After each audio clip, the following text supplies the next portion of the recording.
അങ്ങനെ നമ്മുടെ ടാസ്കിൻ്റെ രണ്ടാം ഘട്ടത്തിൽ നമ്മുടെ അനുമോൾക്കും അനീഷിനും നല്ലൊരു പണിയാണ് കിട്ടിയിട്ടുള്ളത്. വീണ്ടും അവർ കുറേ കാർഡ്സൊക്കെ ഒളിപ്പിച്ച് വെച്ചിട്ട് ഹൗസ് മേറ്റ്സൊക്കെ കണ്ടുപിടിച്ചു. നമ്മുടെ അനീഷിന് കിട്ടിയ ഒരു പണിയെന്ന് വെച്ചാൽ അനീഷ് കഴിക്കുന്ന ഫുഡ് അത് 3 പേർക്ക് കൂടി ഷെയർ ചെയ്തിട്ട് കഴിക്കണം. എന്നിട്ട് അത് പ്രത്യേകം ക്യാപ്റ്റനെ ഏൽപ്പിച്ചിട്ടുണ്ട്. അത് ക്യാപ്റ്റൻ അത് ചെയ്യുന്നുണ്ടോ എന്ന് ശ്രദ്ധിക്കണം എന്ന് പറഞ്ഞിട്ട് അനീഷിന് ആ പണി കിട്ടി.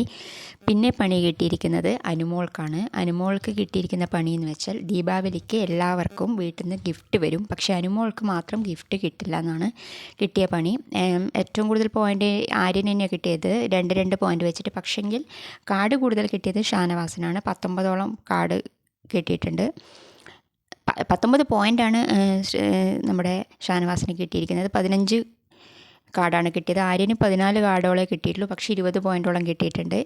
അനുമോൾക്ക് 11 കിട്ടിയത്, അനീഷിന് 6 അങ്ങനെയാണ് കിട്ടിയിട്ടുള്ളത്. പക്ഷെ ഈ രണ്ടാമത്തെ റൗണ്ടിൽ പണി കിട്ടിയിരിക്കുന്നത് അനീഷിനും അനുമോൾക്കാണ് പണി കിട്ടിയിരിക്കുന്നത്. അനുമോൾക്ക് ഗിഫ്റ്റ് കിട്ടില്ല എന്നുള്ളത്.